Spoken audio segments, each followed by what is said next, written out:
نحمده ونصلي ونسلم على رسوله الكريم اما بعد فاعوذ بالله من الشيطان الرجيم بسم الله الرحمن الرحيم ان الله وملائكته يصلون على النبي يا ايها الذين آمنوا صلوا عليه وسلموا تسليما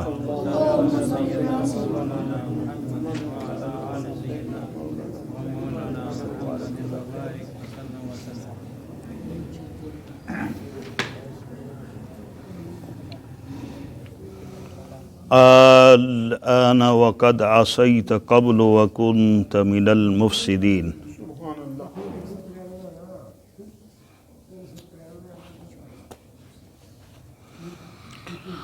الآن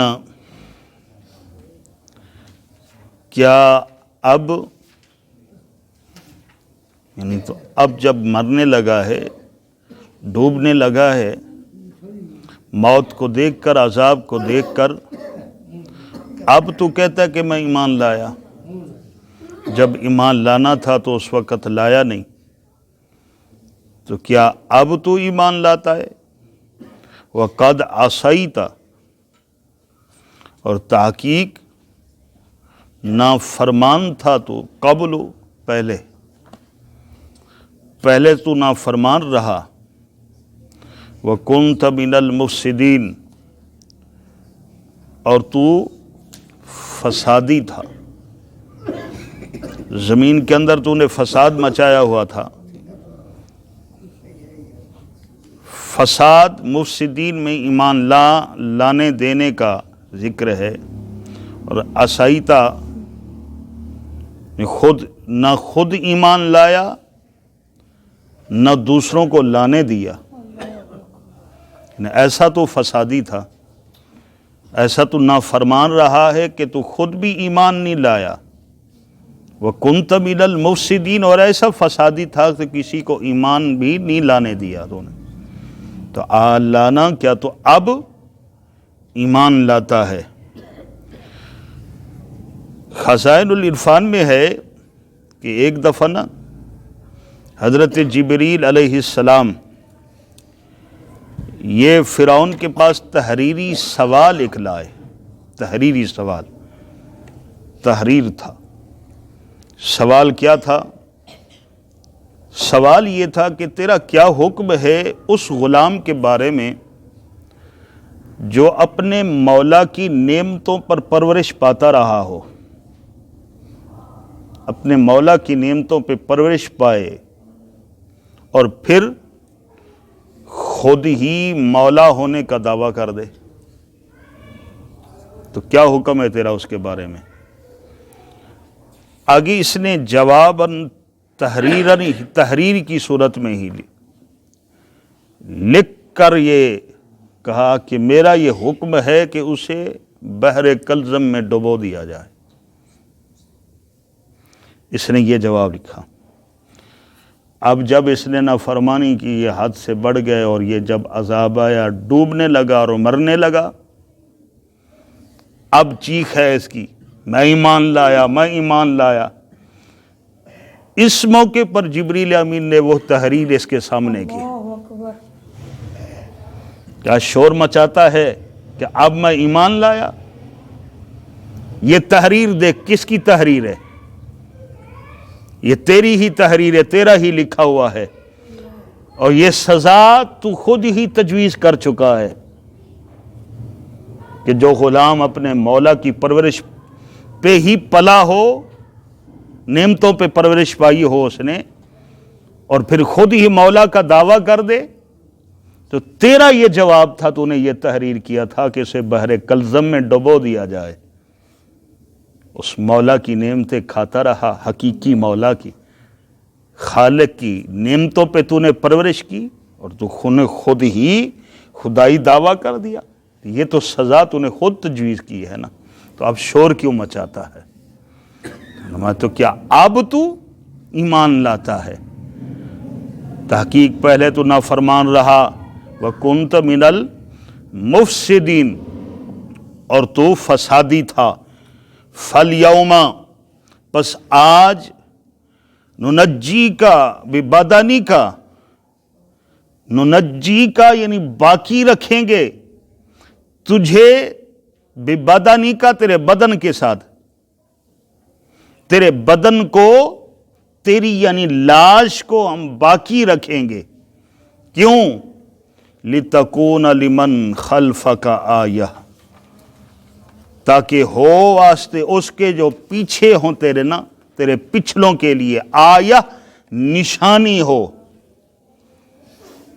اور عبرت پکڑیں تیری لاش کو دیکھ کر کہ جو نافرمان ہوتا ہے تو اس کا انجام کیا ہوتا ہے. تیری لاش کو باقی رکھیں گے. آج بھی پڑھی ہے نا، لوگ دیکھتے ہیں نا، یہ نشانی ہے. خالق مالک قادر ہے، قادر مطلق ہے، چاہے تو نام و نشان مٹا دے، کوئی ذرہ نہ باقی رکھے، اس پر بھی قادر ہے. چاہے تو پھر صدیاں بیت جائیں تو لاش کی لاش پڑی رہے، کچھ بھی نہ ہو. دریا نے قبول نہ کیا، اٹھا کے بیر پھینکا، کیونکہ حکم تھا اس کو بطور نشانی باقی رکھنا تھا. دریا نے بہر پھینک دیا. اچھا، یہ دریائے کلزم دریا ہے، لیکن یہ ہے اتنا بڑا کہ سمندر لگتا ہے. اس لیے دیکھنے والے اس کو دریا سے تشبیہ دیتے، سمندر سے تشبیہ دیتے ہیں کہ یہ سمندر ہے، لیکن یہ سمندر نہیں ہے، یہ بحر کلزم، یہ دریا ہے. لیکن دریا ہے اتنا بڑا کہ سمندر دکھائی دیتا ہے. تو اس نے اس کو قبول نہ کیا، بیر پھینک دیا، اور بطور نشانی اللہ رب العزت نے اسے باقی رکھا کہ آج اس کی لاش موجود ہے، اور دیکھ کر یہ عبرت پکڑے. اور یہ یاد رہے، خطاب جو ہے نا، یہ اس کے مرنے کے بعد کا خطاب ہے. اور کس کا خطاب ہے؟ حضرت جبریل علیہ السلام کا خطاب ہے، جو فرعون سے کیا. اتنا کافر بڑا مر جائے اور جبریل اسے خطاب کرے تو مسئلہ حل ہوتا ہے. یہ مسئلہ واضح ہو جاتا ہے کہ مرنے کے بعد بھی مردہ سنتا ہے. اگر کافر مر جائے تو وہ مرنے کے بعد وہ سنتا ہے، تو کیا نبی کا غلام پردہ کرنے کے بعد نہیں سنتا؟ اس لیے تو پھر قبروں پہ جا کر کیا کہنے کا حکم ہے؟ اگر سنتے نہیں تو پھر یہ سلام کیوں کہا جا رہا ہے؟ سنتے ہیں بھئی، جواب بھی دیتے ہیں، لیکن وہ اس کا جواب ہم نہیں سن سکتے، لیکن وہ جواب بھی دیتے ہیں، سنتے ہیں. جب بندے دفن کر کے واپس پلٹتے ہیں تو ان کی قدموں کی آہٹ کو مردہ سنتا ہے. اور مومن کلمہ پڑھنے والا مرنے کے بعد اگر سنتا ہے تو میرے محبوب تو ہیں ہی حیات. ظاہراً پردہ فرمایا ہے تو وہ کملی والے آقا کیوں نہیں سنتے؟ ارے بھائی سنتے ہیں، اس لیے تو ہم ادھر راولپنڈی کی سرزمین میں بیٹھ کر کہتے ہیں الصلاۃ والسلام علیک یا رسول اللہ، تو مدینہ طیبہ سے روضہ گنبد خضرا سے جواب آتا ہے. میرے آقا کریم صلی اللہ علیہ وسلم سنتے ہیں، کیونکہ محبوب کا فرمان ہے، فرمایا انی ارا ما لا ترون و انی اسمع ما لا تسمعون. جو میں دیکھتا ہوں تم نہیں دیکھ سکتے، اور جو میں سنتا ہوں وہ تم نہیں سن سکتے. جو محبوب سنتے ہیں وہ کوئی بھی نہیں سن سکتا. تو محبوب کی تو شان ورا والورا ہے. تو یہ خطاب کیا حضرت جبریل علیہ السلام، یہ کلام حضرت جبریل کا ہے جو کہ فرعون کی ہلاکت کے بعد آپ نے فرمایا ہے. وَإِنَّ كَثِيرًا مِّنَ النَّاسِ، اور بے شک کثیر لوگوں میں سے، بہت سے لوگوں میں سے وہ ہیں کہ ان آیاتنا، ہماری آیتوں سے لغافلون، البتہ وہ غافل ہیں. ہماری نشانیوں سے، ہماری آیتوں سے وہ غافل ہیں. تیری لاش کو رکھ کر بھی انہیں دکھا کر ان کے غفلت کے پردے ہم نے ہٹانے ہیں، اور کئیوں کے پردے ہٹیں گے. تیری لاش کو دیکھ کر وہ عبرت پکڑیں گے کہ جو نافرمان ہوتا ہے اس کا یہ انجام ہوتا ہے. اور مزاروں پر ہم دیے جلوا کر یہ بتائیں گے کہ جو اس کے نام پہ مرتا ہے تو اس کو کیا مقام ہوتا ہے. اللہ رب العزت عمل کی توفیق عطا